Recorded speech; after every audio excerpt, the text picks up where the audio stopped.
በገዳሙ በተፈጠረው አስደንጋጭ ድርጊት ሁላችን ማዘነናል። ቤተክርስቲያንን በመሳደብ የሚታወቁት እንዳልክና ሸዋፈራው የቤተሰብ ጨዋታን በኢቢኤስ ሊያስቀጥሉ እንደሆነ እየተሰማ ይገኛል። ዛሬም በአርሲ ሌላ ጉዳይ ተፈጽሟል። ሌሎች እጅግ በጣም መነጋገሪያ የሆኑ ጉዳዮችም እየተሰሙ ይገኛሉ። እነዚህና ሌሎች ወቅታዊና አስተማሪ ቪዲዮዎችን ይዘናል። ሰላም እንደምን አላችሁ? ውድ ቤተሰቦች ቸሩ አምላክ እግዚአብሔር የተመሰገነ ይሁን። እጅግ በጣም ደህና ነኝ። ሁላችሁም እንዳላችሁበት የሰዓት አቆጣጠር እንደምን አላችሁ? ስለ ሁሉም ነገር እንደ ሁሌው እግዚአብሔር ይመስገን ልንል ይገባናል። ይህን ቪዲዮ ላይክ አድርጋችሁ ስለምትጀምሩ እጅግ በጣም እናመሰግናለን። ዛሬም በወቅታዊና በአስተማሪ ቪዲዮዎች መጥተናል። ባለፈው ቪዲዮአችን ላይ እግዚአብሔር ይመስገን ብላችሁ ኮሜንት አድርጉና አንድ ሰው ጣውጥተን የ500 ብር ካርድ እንሸልማለን ብለን ነበር። እጣ የወጣለት አካውንት ነው። ከታች በምትመለከተው የቴሌግራም እና የቲክቶክ ሊንካችን ኮንታክት በማድረግ ሽልማትን መውሰድ ትችላለህ። ዛሬ የሚያሸልመው ኮሜንት ደግሞ የፍቅር እናት ድንግል ማርያም እያሉ ኮሜንት ማድረግ ነው። ሁላችሁም ኮሜንት አድርጉ። ዛሬ ኮሜንቱ በዚህ ይጥለቅለቅ። በሚቀጥለው ቪዲዮ እጣ አውጥተን ለአንድ ሰው የ500 ብር ካርድ የምንሞላ ይሆናል። ዛሬ ቪዲዮአችንን በዚህ ነው የምንጀምረው። አንዳንዱ ሰው እኔ በጣም የሚያስደንቀኝ አሁን እግዚአብሔር ብል ምንም እንትን ያላለ የሆነ የሚታማ ሰው ግን ሰውየው ለምሳሌ ዘለቀ ቢሆን ዘለቀ ስል ዘለቀ ምን ሆነ? ሰው እኮ በጣም መንገድ ነው። በቃ በጣም የተመቸ ሁሉ እንዲጠቀጥቀው የተመቸ ነው። ለወሬ ምቹ ነው እና እኛም ጭምር እኮ አሁን መንገድ እየሆነ ነው አይደል እንዴ? አንዳንዱ ነገርማ አትርገጠኝ ማለት አለብን እኮ። አሁን እዚህ እንኳን ሰው መጥቶ የከተማ ሰው መቼ ሰረፍት የለዋል። ገዳም እንኳን መጥቶ ደግሞ ፖለቲካ ሲያወራ ምኑን ሲል እንደው በተገኘው አጋጣሚ ወሬ አውርቶ አይ አባ አይ ሟይ እናንተ በሰላም ሀገር ነው ያላችሁ ይገርሞታል እንትና የሚባለው እንደዚህ ብሎ በዚህ ደርሶ በዚህ ተመልሶ ብሎ እርሙን መጥቶ ያንደፍቶ ይሄዳል። እና ለእንደዚህ አይነት መንገድ መሆን አይገባም። የማንም ማለፊያ አይደለንም እኛ በእውነት ማንም ሰው የሚያልፍብን የመንገድ አላፊ መራገጫ አይደለም። እኛ የተከበርን መሬቶች የንጉሥ አዝመራን በንጉሥ አዝመራ ማንም ሰው እየተቀጠቀ ማለፍ አይችልም። የታጠረ የተቀጠረ የታረመ የተከበረ አዝመራ ነው። የባለጸጋን አዝመራ እንደው ዝም ብሎ መንገድ አውጥቶ እየተቀጠቀ መሄድ አይገባም፣ አይፈቀደለትምም። እኛ የንጉሥ ክርስቶስ አዝመራዎች ነን። ማንም ሰው በግል ሐሳቡ እየረገጠ እንዲያልፍና አእምሯችን እንዲጫወትበት መፍቀድ የለብንም። ክፉ ወሬ እንዲያወራን፣ ዘፈን እንዲያስደምጠን፣ ሐሜት እንዲያስደምጠን፣ ውሸት እንዲነግረን፣ ጭንቅላታችንን የሚያቆሽሽ ነገር ይዞ በእኛ ሰፈር ማለፍ የለበትም። ሰፈራችን ማለት ማን ነው? አእምሯችን ነው። በዚያ እንዲያልፍ ልንፈቅድለት አይገባም። እኛ መንገዶች አይደለም። መምህራችን ቃለ ሕይወትን ያሰማልን። ምንም የማይካድ ሀቅ ነው። ሁላችን በሚባል ደረጃ የማንም ማለፊያ መንገዶች ሆነናል። አእምሯችን የከፈትነው ለማን ነው? ሁላችንም ራሳችን መርምርበት። መምህራችን የአገልግሎት ዘመኑን ያርዝምልን እንላለን። እንቀጥላለን ቪዲዮአችን። እናንተ የከፋው ሰው ካለ ማርያም እቅፍ ያልቅስ። ደራደር መንጃሽ ይረዳኛል። ድንኳን መሃል ሆነው ሁሉም ይስቃሉ። ለምን አትበሉ? ማርያምና ሐዘን ይተዋወቃሉ። እርሷ እንደ ድሃ ተናነሰች፣ የልጇን ደም እያፈሰች። እርሷ ዓለም አይቶ ተላለፋት፣ እግዚአብሔር ብቻ ችሎ ጻፋት። እርሷ ንጋት ለሰው ብርቅ ወጋገን፣ ምድር ያለች የእግዚአብሔር ወገን። እርሷ አይደረስ ቅድስና፣ አይለኬ ልግስና። ዜማ ሰማን ከእሷ ቀዳን፣ ሐራራይ ናት የሰው መዳን። እናቴ እናቴ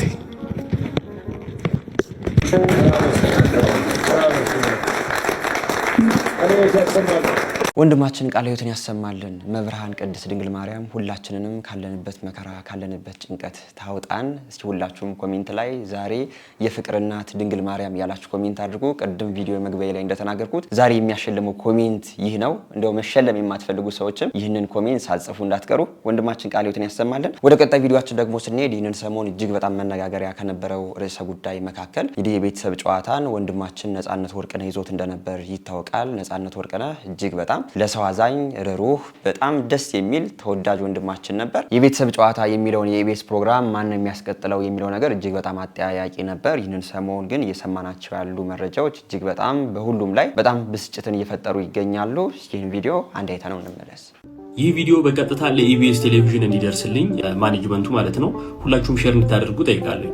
ክርስቲያን ኒውስ የሚል የፕሮቴስታንቶች የፌስቡክ እንትን ነውና የቤተሰብ ጨዋታን በነፃነት ቦታ በነፃነት ወርቅነህ በጣም የምንወደው አርቲስት ነበረ፣ የምንወደው የቤተሰብ ጨዋታ መሪ ነበረ እና እሱ ካለፈ በኋላ አሁን በሱ ቦታ እነዚህ ሁለት የፕሮቴስታንት ሰዎች እንዲሰሩ እንዲገቡ ቅስቀሳ እያደረገ ነው። አንዳንዶች ቪዲዮም እየሰሩ ወይ ሸዋፈራው ወይ እንዳልክ ይስሩት የሚል ቅስቀሳ እየተደረገ ነው። ይሄ ጉዳይ የሃይማኖት እንደሆነ አላውቅም። የሃይማኖት ነው የሚልም አንድም ነገር ሰምቼም አላውቅም። ሆን ተብሎ ግን ቅስቀሳ እየተደረገ ነውና እኔ ለኢቢኤስ ሰዎች ማስተላልፈው የሃይማኖት ካልሆነ ከነዚህ ሰዎች እንድትርቁ። አንደኛ ለምን ሲባል የመጀመሪያው እነዚህ ሰዎች በቀጥታ ሰፊ ቁጥር ያላት የኦርቶዶክስ ተዋህዶ ቤተክርስቲያንን ክብር የሚነካ ነገር ሲያደርጉ ነበር። ከዚህ በፊት በኢቢኤስ በሰይፉ ፋንታው ላይ ቀርቦ ይኛው ሰው ማለት ነው ይቅርታ እስከመጠየቅ ደርሷል። ኦርቶዶክሳውያንን የሚያስከፋ ንግግር ሲናገር ነበር። እንዳልክ የተባለው አንድን የቤተክርስቲያን አባት ላይ በምታዩት መልኩ ሲሳደብ የነበረ ከዚህም በላይ ብዙ ነውሮችን ሲያደርግ የነበረ ሰው ነውና የሚወክል ነው ብዬ አላስብም። አይ ለኦርቶዶክሳውያን ቦታ የለንም እስካላለ ድረስ ማለት ነው የቴሌቪዥን ጣቢያው ከእንደዚህ አይነት የሃይማኖት ዘረኞች እንድትርቁ ማሳሰብ ፈልጋለሁ። እንደሰማችሁት ነው እንግዲህ የቤተሰብ ጨዋታ ወንድማችን ነፃነት ያቀርበው ህፃኑንም ትልቁንም በምን አይነት እንግዲህ ዕውቀት እንደሚያስተናግዳቸው የሚታወቅ ነገር ነው። ዘር ሳይመርጥ፣ ሃይማኖት ሳይመርጥ፣ ቀለም ሳይመርጥ፣ ቋንቋ ሳይመርጥ እጅግ በጣም ደስ የሚል ፕሮግራምን ለኛ ሲያደርስ የነበረ ወንድማችን ነው። ያን ፕሮግራም ደግሞ አሁን ላይ ኦርቶዶክሳውያንን በሚዘልፉ በሚሳደቡ ኦርቶዶክስ ጠል በሆኑ ሰዎች በእነዚህ በእንዳልክና በሸዋፈራው ደሳለኝ የሚቀጥል ከሆነ አሁንም ቢሆን ኢቢኤስ እንግዲህ ያለበትን የኦርቶዶክስ ጥላቻ በይፋ የሚገልጠው እንደሆነ በጣም ብዙ ወንድሞቻችን እየተናገሩ ይገኛሉ። እነዚህ ሰዎች እንግዲህ ከኦርቶዶክስ ወጥተናል፣ አሁን ላይ ያለንበት በፕሮቴስታንቱ ቤት ነው ብለው ኦርቶዶክስን ሲተቹ ወንጌል መስበክ የሚመስላቸው ኦርቶዶክስን መሳደብ የኦርቶዶክስ አባቶችን መንቀፍ አድርገው የያዙ ሰው ናቸውና እነዚህ ሰዎች በዚህ በቤተሰብ ጨዋታ መጥተው ለኛ ምንድነው የሚያስተምሩን? ወንድማችን ነፃነት እንግዲህ ደስ የሚል እያዝናና ትልቅ ዕውቀትን ሲያስጨብጥ የነበረ ወንድማችን እንደሆነ ይታወቃል። እነዚህ ሰዎች በነፃነት ቦታ ተተክተው ምንድነው የሚያስተምሩት? ጥላቻን፣ ጠብን፣ ምቀኝነትን ምንድነው የሚሰብኩት? ይህንን ሰሞን በእነዚህ ሰዎች ጉዳይ እጅግ በጣም መነጋገሪያ ነበር። ኢቢኤስ እነዚህን ሰዎች ወደ ቤተሰብ ጨዋታ ካመጣ ከዚህ በፊትም በኦርቶዶክሳውያን ላይ ብዙ ነገር አድርጎ ነበር። አሁን ግን በይፋ ኦርቶዶክስ ጠል መሆኑን ያውጃል ማለት ነው። ይህንን ሰሞን እንግዲህ እየሰማ ነው ባለው ነገር በጣም ብዙ ሰው ቅሬታውን እየገለጸ ይገኛል። በዚህ ቪዲዮ ላይ እናንተም ያላችሁንም አስተያየት ኮሜንት አድርጎ ወደ ቀጣይ ቪዲዮአችን ደግሞ ስንሄድ ለሁላችንም እጅግ በጣም ጠቃሚ ነው። አብዛኞቻችን በሚባል ደረጃ ቤተክርስቲያን ሄደን ከተሳለምነ በኋላ የምንለው ጸሎት ይጠፋብናል። ለሁላችንም መልስ ነው። እስኪ ቪዲዮ አንድ አይተነው እንመለስ። ብዙ ሰው ጸሎት ይጠፋበታል። ምን ብዬ ነው የምጸልየው ቤተክርስቲያን ይላል። በተለይ የዚህ ዘመን ወጣት አንዱ የሚያስጨንቀው ይመጣና ቤተክርስቲያን በር ላይ ይቆማል። ከዛ ያማትብና ይቆማል፣ ግን የሚጸልየው ይጠፋዋል። አባታችን ነው የሚለውን በሰከንዶች ውስጥ ድራሹን ያጠፋውና ከዛ በኋላ ምንድነው የምለው በእግዚአብሔር ፊት ብሎ ይጨንቃል። መተህ ብትቀመጥ መተህ ብትቆም እሱ ራሱ ጸሎት ነው። ያደገ መሄድ ነው። በነገራችን ላይ ጸሎት ወደፊት እንደምነግራችሁ በመጽሐፍ የሚጸለይ ጸሎት አለ፣ በቃል የሚጸለይ ጸሎት አለ፣ ወይም በንግግር የሚጸለይ ጸሎት አለ። ነገር ግን በእግዚአብሔር ቤት መጥቶ ቁጭ ያለ ወጣት እየጸለየ ነው፣ ዝም ቢል ምንም ባይናገር። ምክንያቱም በአይምሮ እየተመላለሰ ያለው የእግዚአብሔር ጉዳይ ነው። ቤተክርስቲያን በሆናችሁ መጠን የምታስቡት ስለ መቅደሱ ክብር ነው፣ የምታስቡት ስለ እግዚአብሔር ምሕረት ነው፣ የምታስቡት ስለ ንስሐ ነው፣ የምታስቡት ስለ ስጋው ደሙ ነው፣ የምታስቡት ስለ አገልግሎት ነው፣ የምታስቡት ስለ ምስጋና ነው፣ የምታስቡት ስለ ዝማሬ ነው፣ የምታስቡት ስለ ወንጌል ነው፣ የምታስቡት ስለ እግዚአብሔር ቃል ነው። እሱ ጸሎት ነው። ይህን በደንብ ማወቅ አለባቸው። እዚህ ቤት ስትገቡ ይሄ እንደ ሌላው ተራ ቤት አይደለም፣ እንደ መጠጥ ቤቱ አይደለም፣ እንደ ጭፈራ ቤት አይደለም፣ እንደ ሌሎቹ ሌላ ስጋዊ ጉዳዮችን እንደምናደርግባቸው ቤቶች አይደለም። ምክንያቱም እዚህ ቤት ያለ እግዚአብሔር ክብር ነው የሚገለጥበት። ስለዚህ እዚህ ቦታ ስንመጣ የመጀመሪያው ጸሎት ነው። እንደ ጸለያችሁ እንድታስቡ ነው ይሄን እየነገርኳችሁ ያለሁት። መምህራችን እናመሰግናለን። አብዛኞቻችን ቤተክርስቲያን ሄደን ከተሳለምን በኋላ የምንጸልየው ጸሎት ይጠፋብናል። መምህራችን ደግሞ ቤተክርስቲያን እንኳን ቁጭ ብሎ መምጣቱ እጅግ በጣም ትልቅ ነገር ትልቅ ጸሎት እንደሆነ ደስ የሚል ትምህርትን አስተምረውናል። በቀጣይ ቪዲዮ ፖስት እናደርግ እንዴት ነው ጸሎት መጸለይ ያለብን የሚለውን ነገር አብረን አካተን አብረን የምንማር ይሆናል። መምህራችን ቃለ ሕይወትን ያሰማልን። ወደሚቀጥለው ቪዲዮ ደግሞ ስንሄድ ይህንን ሰሞን እጅግ በጣም ሁላችንም ኦርቶዶክሳውያን ያዘንበት የምንወዳቸው መምህር ዘላለም ወንድሙ እንዳረፉ ይታወቃል። በጣም ብዙ መምህራን በጣም ብዙ ኦርቶዶክሳውያን እንግዲህ ሀዘናቸውን እየገለጹ እያየናቸው እንገኛለንና እንደው በዚህም በመምህራችን ሞት አቡነ ቀውስጦስ በዚህ መልኩ ሀዘናቸውን ሲገልጹ ነበር። እስኪ አባታችንን አይተን እንመለስ። እኔ ቅስሜ ተሰብሯል። በሽተኛው እኔ ያለው እኔ ለሱ ብለወጥ ምን ክፋት የለው፣ ግን የእግዚአብሔርን ፍርድ የሚለውጠው የለም። ሁሉም በየተራው ሄዳ ሁላችንም ተደግሶልናል። የመምህሩን የእናንተም ያባታችሁን የእኛም የልጃችንን ወልደ ሰማዕትን ነፍስ ያሳርፍልን። ስሙ ሁላችሁም በዓለም ዙሪያ ያላችሁ ዓለም አቀፍ የሆነው መምህር የሁል ጊዜ መንገደኛው ዛሬ ግን የራቀን መምህር ዘላለም አሁን የከበረ አስከሬኑ ሐሙስ ጠዋት ኢትዮጵያ ይገባል። አባታችን በዚህ መልኩ እንግዲህ ሀዘናቸውን ሲገልጹ ነበር። የመምህራችን ነፍስ እግዚአብሔር በአጸደ ገነት ያኖርልን እንላለን። በጣም ለመምህራን አብነት ሆነው የሚያስተምሩትን በአፍ ብቻ ሳይሆን በተግባር የሚኖሩ እጅግ በጣም የሚወደዱ መንፈሳዊ መምህር ነበሩ። እጅግ በጣም ያሳዝናል የእሳቸው መሞት መስማትና በዚህ መልኩ አባቶችም እኔ እንዲያው በተቀየርኩኝ የእሳቸው ሞት የሚታመን አይደለም እያሉ ምስክርነት እየሰጧቸው ይገኛሉ። እንግዲህ መምህራችን ነገ ሐሙስ ጠዋት መጋቢት 3 አስከሬናቸው ወደ ኢትዮጵያ እንደሚመጣና ሁላችንም ኦርቶዶክሳውያን ነጭ ለብሰን በመስቀል አደባባይ እንድንገኝ መልእክት እየተላለፈ ይገኛል። ነጭ የምንለብስበት ምክንያት ምንድን ነው? እስኪ አባታችንም ሲገልጹ ነበር። ቪዲዮን አንዴ አሳይቻችሁ ልመለስ። ጥቁር ልብስ ለብሳችሁ እንዳትመጡ። በአጠቃላይ ነጭ ልብስ ለብሶ አበባ መስሎ በስነ ስርዓት ወተቀበሉ ወመላእክት በክብር በስብሐት እያልን ስርዓተ ቀብሩ እንዲፈጸም እንዲደረግ ነው የምንፈልገው። ነገር ግን ኮሚቴዎቹም የተባሉትም ሁሉ ከአሁኗ ሰዓት ጀምሮ የመንቀሳቀስ ስራ ኃላፊነት አለባቸው። መምህር ዘላለም ወንድሙ ተራ መምህር አይደለም፣ ጠንካራ መምህር ነው። እኛ ማዕረግ ስለተቀመጥን አይደለም። በአስተሳሰቡ በአመለካከቱ ቅድስና የተሞላው የቤቱና ስራ የሚሰራ ክርስቶስን ሲያደርግ የነበረውን በኢየሩሳሌም ታውቋል፣ አይተዋል። የደብረ ዘይት ዙሪያ ነገዳመ ቆሮንቶስን እንዴት አድርጎ ህዝቡ በወንጌል የሚያስተምረው ልጅ በህዝብ ዘንድ የተወደደ ስለሆነ አዲስ አበባ ያለው በሙሉ ወጣቱም ህዝበ ክርስቲያን በሙሉ ኮሚቴው በሚያወጣላችሁ መርሃ ግብር መሰረት በቀብሩ ቦታ ተገኝተን ነጭ ልብስ በመልበስ ስርዓተ ቀብሩ እንድንፈጽም በእግዚአብሔር ስም ጥሪ ላስተላልፍ ፈልጋለሁ። አባታችን እንደሰማችኋቸው ነው። መጋቢት 3 ቀን እንግዲህ በመስቀል አደባባይ 5 ሰዓት ላይ ሁላችንም ነጭ ለብሰን የመምህራችንን የአስክሬን ሽኝት እንድናደርግ በዚሁ መልእክት የተላለፈ ይገኛል። መምህራችን እንግዲህ በህይወት በነበሩበት ጊዜ እኔ ስሞት ማንም ሰው ጥቁር እንዳይለብስ ሁሉም ሰው ነጭ ለብሶ ነው ሸኝት ያለበት ብለው በዛው ተናግረው የነበሩትን ነገር ለማስፈጸም በዚህ መልኩ አባቶቻችንም እንግዲህ መልእክታቸውን ያስተላለፉ ይገኛሉ። ሁላችንም ኦርቶዶክሳውያን መስቀል አደባባይ ተገኝተን መምህራችን እንድንሸኝ በዚሁ መልእክት እኔም አስተላልፋለሁ። የመምህራችን ነፍስ እግዚአብሔር በአጸደ ገነት ያኑርልን እንላለን። ወደሚቀጥለው ቪዲዮአችን ደግሞ ስንሄድ ይህንን ሰሞን በአርሲ የሚገኙ ወገኖቻችን ኦርቶዶክሳውያን እንግዲህ እጅግ በጣም መከራ ላይ ፈተና ላይ እንዳሉ ይታወቃል። ግን እነዛን ኦርቶዶክሳውያንን ለማዳን ርብርብ የሚያደርጉ አንዳንድ እንግዲህ የሙስሊም እህት ወንድሞቻችን እንዳሉ ደግሞ እየተሰማን እንገኛለን። ከዚህ ጋር ተያይዞ ይህን ቪዲዮ አይተን እንመለስ። በእውነት ደስ የሚል ነገር መረጃ ስለደረሰኝ ነውና አሁን ህዝበ ክርስቲያኑ በሚጨፈጨፍበት አካባቢ ላይ ህዝበ ሙስሊሙ ከዚህ የበለጠ ጭፍጨፋ እንዳይደረግ ክርስቲያኑን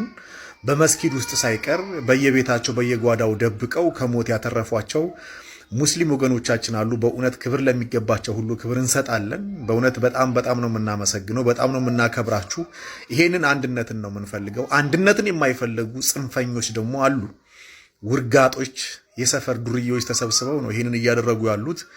በዛ ሃይማኖት ስር ወይም ደግሞ በዛ እስልምና ስር ተሰብስበው ይሄንን እያደረጉ ነው። እነሱን የሚቃወሙ ማጆሪቱ ሙስሊሞች ደግሞ ይሄንን እንደዚህ እያደረጉ ነው። ህዝበ ክርስቲያኑን ከሞት እየጠበቁ በመስጊድ ሳይቀር እየሸሸጓቸው ያሉ አሉ።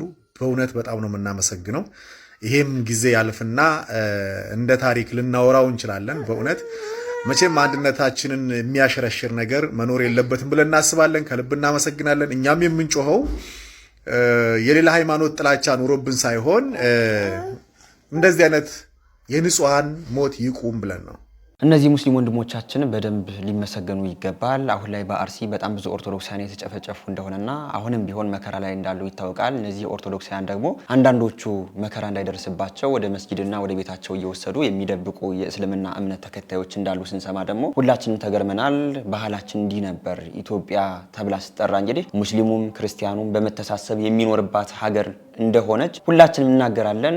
አብረንም ደግሞ ኑረን የምናውቀው ነገር ነው። በአርሲ የሚገደሉ ኦርቶዶክሳውያን ደግሞ አላህ አክብር እየተባሉ ሲታረዱ ይህንን ነገር የሚያደርገው አክራሪው የውሃቢ ቡድን እንደሆነ በጣም ብዙ ጊዜ ስናገር ነበር። እንግዲህ የድሮ እስልምናውን ያዙ አብሮ መኖር ባህላቸው ያደረጉ ሙስሊም ወገኖቻችን ደግሞ ክርስቲያን ወገኖቻችን እንዳይገደሉ በማለት በመስጊድና በቤት እየደበቁ እንደሆነ ስንሰማ ደግሞ ሁላችንም ተገርመናል። የአንድ ሰው ጥፋት የአንድ ሰው መሞት ሁላችንም የሚያሳስበን ያነ ሰው ሰብአዊ ፍጡር ስለሆነ ነው እንጂ እንዲያው የኛ ሃይማኖት ተከታይ ስለሆነ የኛ ዘር ተከታይ ስለሆነ የኛን ቋንቋ ስለሚያወራ አይደለም። በቃ የአንድ ሰው መጥፋት ሰብአዊ ስለሆነ ብቻ ያሳስበን ይገባል። እነዚህ ሙስሊም ወገኖቻችን የሰሩት ስራ እጅግ በጣም እንዲያስመሰግናቸው የሚገባ እንግዲህ ስራ ነው ማለት ነው። እጅግ በጣም እናመሰግናለን። ከዚህ ጋር ተያይዞ አንድ ቪዲዮውን ላሳያችሁ። እነ መርጦ አልቃሾች እስቲ ይሄንን ንግግር በደንብ አዳምጡ። በደንብ ማለት የሆነ ቦታ ላይ የሆኑ እምነት አማኞች ተገደሉ ሲባል እንሰማለን። ካነሁ ላ ያዕኒና የማይመለከትን ይመስላል። እንዴት ነው የማይመለከትህ? እምነታቸው የፈለገ ይሁን፣ ኦርቶዶክስ ይሁኑ፣ ፕሮቴስታንት ይሁኑ፣ አይሁድ ይሁኑ፣ እምነት የለሽ ይሁኑ፣ ሰዎች አይደሉም ወይ? አስቀድሜ እኚህን አባት በጣም ማመስገን ፈልጋለሁ። ሲቀጥል መርጦ አልቃሾች በደንብ አዳመጣችሁ። ለሰው ልጅ በሰውነቱ ሳይሆን ዘር እየመረጣችሁ፣ ብሔር እየመረጣችሁ፣ ሃይማኖት እየመረጣችሁ የምታዝኑ በደንብ አዳመጣችሁ ይሄንን ንግግር። አሁን ጊዜው ከፍቶ እንጂ ድሮ እኮ ለሰው ልጅ ምናዝነው በሰውነቱ ነው። ሃይማኖቱን፣ ብሔሩን፣ ዘሩን መርጠን ሳይሆን በሰውነቱ ነበር ምናዝነው። አሁን ግን በጣም በሚያሳዝን ሁኔታ ለተጎዱና ለሞቱ ሰዎች ለማዘን መስፈርታችን ሰውነታቸው ሳይሆን የኔ ዘር ናቸው፣ የኔ ብሔር ናቸው፣ የኔ ሃይማኖት ተከታይ ናቸው እያልን ከሰውነታቸው ይልቅ በዘር በሃይማኖት በብሔራቸው እየለየን ማዘን ጀምረናል። ኦርቶዶክስ ሲጨቆን ኦርቶዶክስ ብቻ ካለቀሰ፣ ሙስሊም ሲጨቆን ሙስሊም ብቻ ካለቀሰ፣ ፕሮቴስታንት ሲጨቆን ፕሮቴስታንት ብቻ ካለቀሰ ችግር አለ ማለት ነው። መርጦ አልቃሽ ሆነናል ማለት ነው። ሰብአዊነት ደግሞ መስፈርት የለው። ኦርቶዶክስ ሙስሊም ፕሮቴስታንት አይልም፣ ጥቁር ነጭ አይልም፣ ኦሮሞ አማራ ትግሬ አይልም። ስለዚህ ለምንም ነገር መስፈርታችን ሰብአዊነት ይሁን። ሰውነትን እናስቀድም። ጠቃሚ ነው ብላችሁ ካሰባችሁ ብቻ ይሄንን ቪዲዮ አድርሱልኝ። አመሰግናለሁ። ወንድማችን እንደሰማችሁት ነው እንግዲህ አሁን ላይ እንግዲህ ሁላችንም በሚባል ደረጃ መርጦ አልቃሾች ሆነናል። የኛ ዘር ካልሆነ የኛ ሃይማኖት ካልሆነ በቃ የማንጮህለት የማናለቅስለት በሀገራችን እጅግ በጣም ብዙ አሰቃቂ ነገሮችን እየሰማን እንገኛለን። አንዳንዶቹ ደግሞ እነ መርጦ አልቃሽ አይ በሀገራችን ያለው ነገር አያገባንም፣ እኛ የሚመስለን ወይም ደግሞ በሃይማኖት የሚመሳሰሉን በኢራን የሚገኙ ሙስሊሞች መጨፍጨፍ ነው እኛን የሚያሳስበን እያሉ ለነርሱ እንግዲህ መርጠው ሲያለቅሱ እያየናቸው እንገኛለን። በጣም ያሳዝናል። ከዚህ በፊትም እንደተናገርኩ ሰው የራሱን ቤት ካጸዳ በኋላ ነው የጎረቤት ቤትን ለማጽዳት የሚሄደው። ሰው የራሱ አንገት ተቆርጦ እንዴት የሰውን እጅ ተቆርጧል ብሎ ሊያሳስበው ይችላል? በሀገራችን እየሆነ ያለው ነገር ይህንን ነው የሚመስለው። አብዛኛዎቻችን ኦርቶዶክሳውያን ደግሞ የወንድሞቻችን ደም እየፈሰሰ እንኳን የነርሱን ደም እንደ ውሻ ደም በመቁጠር ለነርሱ ድምጽ እየሆናቸው እንዳልሆነ ልናውቀው ይገባል። እንደው በአርሲ አሁን ላይ ሞቱ ወይም ደግሞ የኦርቶዶክሳውያን መሰቃየቱ የቆመ የሚመስለን ሰዎች አለን። ሲለ ሁላችንም አንድ ቪዲዮ አይተን እንመለስ። ይህን መልእክታቸውን አሳልፈ ጭፈራ ታይ ይሆን? እንዴት አመሻችሁ ብንባልኛ እግዚአብሔር ይመስገን እንላለን። የአርሲ ኦርቶዶክሳውያን እንዴት አምሽተው ይሆን? ሲጨልም ሲመሽ እንደሚጨንቃቸው ታውቃላችሁ። ቤታቸው እንኳን አያድሩም እኮ በዱር በገደሉ ነው ያሉት። ግማሾቹ ደግሞ ተሰደዋል ወደ ከተማ። መሄጃ የሌላቸው ደግሞ በዱር በገደሉ ነው ያሉት። ሲመሽ ማታ በጣም ይጨንቃቸዋል። ድንገት እንኳን ከደረሱባቸው አይወጡ፣ ጥይት አለ፣ በሳት ይለኩሷቸዋል። አይቀመጡ፣ እሳት አለ። ምን አይነት ጭንቅ ላይ እንዳሉ ወደ ራሳችን ግን ዘንበል አድርገን አይተነዋል። ኦርቶዶክስ ባለማህተብ ሆነን እኛ ድምፅ ያልሆናቸው ማን መጥቶ ድምፅ ሊሆናቸው ነው? ታዲያ የዚህ ማህተብ ትርጉም ምንድነው? አንድነታችን ምንድነው? መዋለድ እኮ ቋንቋ ነው። እኛ እኮ ክርስቲያኖች ነን። ከጎናቸው እንቁምላቸው።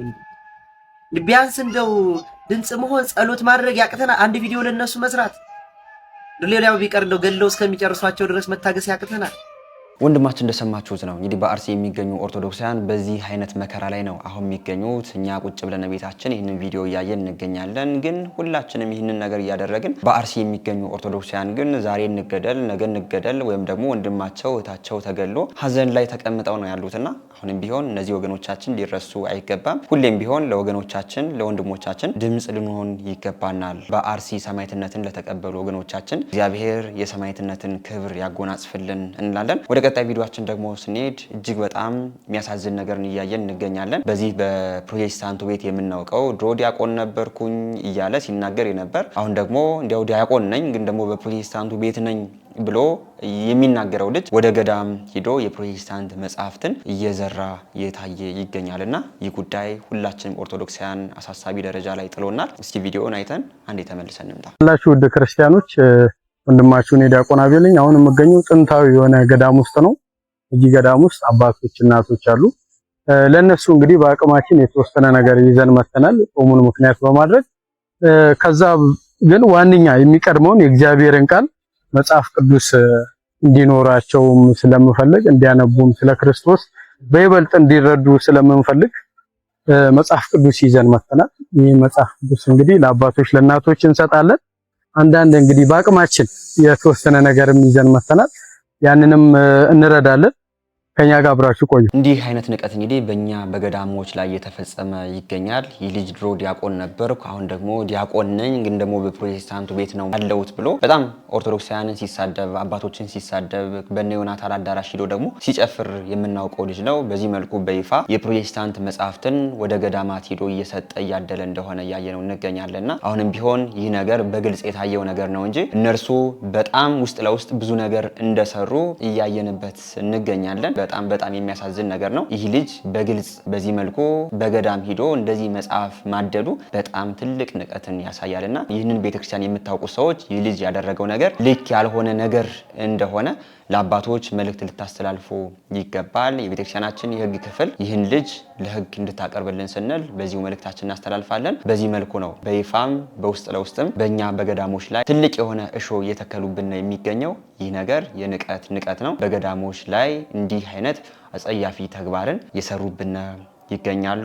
ይህንን ቤተክርስቲያን የምታውቁ ቤተሰቦች አደራችሁን በቦታው ሂዳችሁ ይህ ልጅ ያደረገውና የሰጣቸው መጽሐፍ ልክ የሆነ መጽሐፍ እንዳልሆነ ለነዚህ አባቶች ልትነግሯቸው ይገባል ማለት ነው። ቤተክርስቲያናችን በዚህ መልኩ ትልቅ ፈተና ላይ እንደገባች እያየነው እንገኛለን። እጅግ በጣም ያሳዝናል።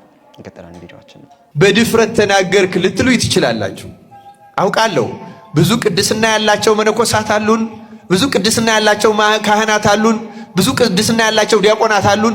በተለይ ብዙ ቅድስና ያላቸው ምዕመናን አሉን።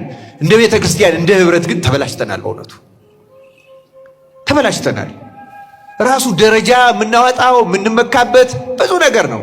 ክርስቲያኖች አንዳንድ ጊዜ አንዳንዱ ደፍሮ መናገር ያስፈልጋል። ለምሳሌ አሁን ይሄ ባንዲራ እንደዚህ አይነት ማህተም ከመሃሉ ላይ ታትሞ እንዲመጣ ያደረገው ባንዲራውን መከራከሪያችን ከሆነ ቆየ። የቤተ ክርስቲያን እኮ ባንዲራዋ መስቀል እንደሆነ ታውቃላችሁ አታውቁም? ማነው ባንዲራዋ? ተናገሩ። አርማዋ ባንዲራ ማለት አርማ ምልክት። የቤተ ክርስቲያን አርማዋ ምንድን ነው? ተናገሩ። ምንድን ነው? ከመስቀል በላይ አሁን ስለማናውቅ እንዲያውም አንዳንድ ሰዎች ከጉልላቱ ላይ ሁሉ ባንዲራ የሚሰቅሉ አሉ። ይገርመኛል። ይህን እውነት ነው የምነግራችሁ። እኔ ባንዲራዬን ሀገሬን እወዳለሁ እንደ ማንኛውም ዜጋ። እንደዚህ በመስቀያ ላይ ተሰቅላ ማየት እፈልጋለሁ። ግን ቤተ ክርስቲያንን ሊጎናጸፋት የሚያስፈልገው ጸጋ መንፈስ ቅዱስ ነው። ውሸት ነው ሁሉ። ይሁን አንድ አሜሪካዊ እኛ ቤተ ክርስቲያን ኦርቶዶክስ ከሆነ ድረስ መቆረብ መጽደቅ ይችላል አይችልም? የትኛውም ዜጋ አያችሁ። ይቺ ቅጽሯ ከተቀጸረች በተለይ መቅደሷ በሜሮን ከተቀባች በኋላ ይቺ ቦታ የእግዚአብሔር ናት። ልንገራችሁ፣ የኢትዮጵያውያንም አይደለም። ኢትዮጵያ ውስጥ አለች እንጂ ኢትዮጵያውያን አይደለችም። ይቺ የእግዚአብሔር ቦታ ናት። ክርስቲያኖች እምነታችን አስተካክለን አቃንተን ነው ማወቅ ያለብን። የፖለቲካ ብሽሽቅን ከቤተ ክርስቲያን ማውጣት አለብን፣ ማራቅ አለብን። እኛ የክርስቶስን ሕግ ለመፈጸም ብቻ ነው መትጋት ያለብን። ክርስቶስን ነው ማስደሰት ያለብን። ግን የትም ሀገር ብንሄድ የትም ሀገር ባንዲራ አክብረን መስቀል አለብን። ኤርትራ ሄደን ቤተክርስቲያን ብንከፍት የኤርትራን ባንዲራ እንሰቅላለን። አሜሪካ ሄደን የኛ ቤተክርስቲያን አሉ፣ የአሜሪካ ባንዲራ ይሰቀላል ሀገሩ ስለሆነ። ደቡብ አፍሪካ ባለን ቤተክርስቲያን፣ አረብ ኤምሬት ባለን ቤተክርስቲያን የአረብ ኤምሬት ባንዲራ ይሰቀላል። ነውር አይደለም፣ ግን መገለጫችን አይደለም። መገለጫችን መስቀል ብቻ ነው። ክርስቲያኖች እኛን የሚያጸድቀን ኢትዮጵያዊነታችን አይደለም፣ የሚያጸድቀን ክርስቲያን መሆናችን ነው። ክርስቲያኖች እና አንዳንዱን ምንመካበትን ለይቶ ማወቅ የቤተ ክርስቲያን የሆነውን ካልሆነው መለየት በጣም አስፈላጊ ነው። ክርስቲያኖች ሊያስቀናን የሚገባው ክርስቶሳዊው ነገር፣ ሃይማኖታዊው ነገር፣ ጽድቅ የሆነው ነገር። መምህራችን እናመሰግናለን። የቤተ ክርስቲያን መለያዋ አርማዋ መስቀል ነው። ቃለ ሕይወት ያሰማልን። ወደ ቀጣይ ቪዲዮአችን ደግሞ ስንሄድ አንድ ቪዲዮ ይህንን ሰሞን መነጋገሪያ ይሆናል። ቪዲዮን አይተን እንመለሳለን። እዚህ ሰዓት ጴንጤ መሆን የማይፈልግ ድፍን የኢትዮጵያ ሕዝብ ማለት እችላለሁ ሼም ይዞት ነው እንጂ እግዚአብሔር ምስክሬ ነው። ጴንጤ መሆን የማያምረው አንዳች የለም። እሺ እኛ ክርስቲያኖች መናፍቅ የማንሆንበትን ምክንያት ከቤተክርስቲያን መሰረታዊ ትምህርት ውጪ ኮሜንት ላይ ጻፉልኝ እናንተ። ነገር ግን ሰዎች በዚህን ያህል ደረጃ በዚህን ያህል ድፍረት ሁሉም ኢትዮጵያዊ ጴንጤ መሆን ይፈልጋል ሼም ይዞት ነው እንጂ ላለችው ለዛውም እግዚአብሔርን ምስክር አድርጋ እግዚአብሔር ምስክሬ ነው ብላ ማለት ነው። እና እንደው መጽሐፍ ቅዱስ ኦሪት ዘሌዋውያን ምዕራፍ 19 ቁጥር 12 ላይ በስሜ በሐሰት አትማሉ፣ የአምላካችሁን ስም አታርክሱ፣ እኔ እግዚአብሔር ነኝ ይላል። እግዚአብሔርን ምስክር አድርገሽ ሁሉም ኢትዮጵያዊ ጴንጤ መሆን ይፈልጋል በዚህ ሰዓት ብለሽ መናገር፣ ይሄ በጣም ኬት እንዳመጣሽው እንደዚህ አይነት ድፍረት አላውቅም። ግን እንደነገርኳችሁ እኛ ክርስቲያኖች ጴንጤ የማንሆንበት መሰረታዊ ከሆኑ የቤተክርስቲያን ትምህርት ከነገረ ክርስቶስ ከነገረ ማርያም ከሌሎቹ ትምህርቶች በዘለለ በጣም ብዙ ምክንያቶች አሉ። ዓለም ላይ ከምናያቸው ከፕሮቴስታንቱ ዓለም መናፍቅ የማንሆንበት ብዙ ምክንያት አለንና እንደዚህ አይነት ድፍረት ቢቀርብሽ መልካም ነው፣ ምክሬ ነው። እና ኮሜንት ላይ ግን እንዳልኳችሁ ጴንጤ ወይም ደግሞ መናፍቅ የማንሆንበትን ምክንያት ኮሜንት ላይ ጻፉልኝ። ታሳዝኛለሽ። ለማንኛውም እስኪ ሁላችሁም ኦርቶዶክሳውያን ኮሜንት አድርጉ። ጴንጤ የማንሆንበት ምክንያት ምንድነው? እኛ ኦርቶዶክሳውያን ክርስቶስን ስለምንወደው ስለምናመልከው ጴንጤ አንሆንም። በጴንጤ ቤት ደግሞ ክርስቶስ ምን አይነት ቦታ እንዳለውና እንዴት በክርስቶስ እንኳን እንደሚቀልዱ ክርስቶስ እንዴት መጫወቻ እንደሚያደርጉት ይሄ ግልጽ ነው። ይሄ ብቻ በቂ እኮ ነው። ሌላ መዘርዘር የማያስፈልገው። ግን በጣም ብዙ ነገሮችን ልንዘረዝር ይገባል። ግን ክርስቶስን ስለምንወደውና ክርስቶስ አምላካችን ስለሆነ በክርስቶስ ሕይወትና በክርስቶስ መንገድ መኖር ስለምንፈልግ እኛ ኦርቶዶክስን መርጠናል። የጴንጤ መንገድ ደግሞ ምን አይነት መንገድ እንደሆነ የሚታወቅ ነገር ነው። የዘይትና የጨው መንገድ ብዙን የጨዋታ መንገድ እንደሆነ ይታወቃል። ዘይት ግዙ፣ ጨው ግዙ፣ እንደዚህ ግዙ፣ ሁሉም ነገር ክርስቶስ እንደዚህ ያደርግልሃል። በክርስቶስ ቀልድን የያዙት እነዚህ ሰዎችና በጣም ብዙ ነገሮችን መናገር እንችላለን ጴንጤ የማንሆንበትን ምክንያት። ግን በዋነኝነት ደግሞ አንድ ነገርም በዚሁ ላሳያችሁ። ይወዳል እንጂ መች ይሸነፋል። አምላካዊ ትእዛዝ ሰጥቶ ነው የእናቱን ጠላት ሽባ እንዳድሯል። ቀልን ጨምረ ካረከኝ ቀና በስማኝማ ስማ ልንገርህ በአዲስ መስጋና የሰራችሁን ቆራጧ እናት ሚከታተለ የተሸነፈ አምላካዊ ትእዛዝ ሰጥቶ ነው። ጦር ሰባቂ ናት የምየ ሚስቱ የጠይሞች እቴጌ ጣይቱ።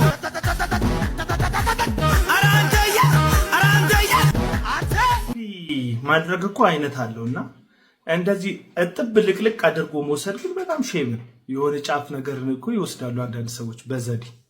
ግን በቃ ተሳቀቅን እኮ። አይን አፈጣጠጥ ራሱ ከዚህ ከባህላዊ ጭፈራው የተወሰደ ነው። አይን ከማደሪያ ወጥቶ እስኪወድቅ ድረስ ነው አንድ አይነት አይን አፈጣጠጥ ሊያፈጠጥከው። ምን ነከስ ነከስ አድርገ እንደሆነ መድኃኒዓለም ይወቀው። በስነከስ የሚያደርጉ ሰዎች በአንጻሩ እኮ የዋሃ ነገር ያደርጋቸው። ዘንድሮ የማይታይ ነገር የለም። በዚህ መልኩ ባህላዊ ሙዚቃው ወደ መዝሙር ቀየር ነው ብለው እንግዲህ ሲጨፍሩበት ሲፎክሩበት አይን ማፍጠጥ እንኳን አልቀራቸውምና ክርስቶስ የሚመለከው የሚዘመርለት በስርዓት እንደሆነ ይታወቃል። በመናፍቃኑ ቤት ደግሞ የስርዓት ሳይሆን ባህላዊ ሙዚቃ ነው እያደረጉት እያየን የምንገኘው። እጅግ በጣም ያሳዝናል። እግዚአብሔር ልቦና ይስጣችሁ ከማለት ውጭ ምንም አይነት ማብራሪያም አያስፈልገውም። እነዚህ ሰዎች ናቸው እንግዲህ ሰው እንዲያው አፍሮ ነው እንጂ ሁሉም ሰው ጴንጤ ነው መሆን የሚፈልገው እያሉ አፋቸውን ሞልተው እየተናገሩ የሚገኘው። ሌላውን ተውና የዚህ ሙዚቃ ባለቤት ግን ይህንን ሰው ከሶ ፍርድ ቤት ማቆም ይጠበቅበታል ብዬ አስባለሁ። በዚህ ቪዲዮ ላይ ያላችሁን አስተያየት ኮሜንት አድርጉ። የመናፍቃኑ መንገድ ይህንን ይመስላል። እንቀጥላለን ቪዲዮአችንን።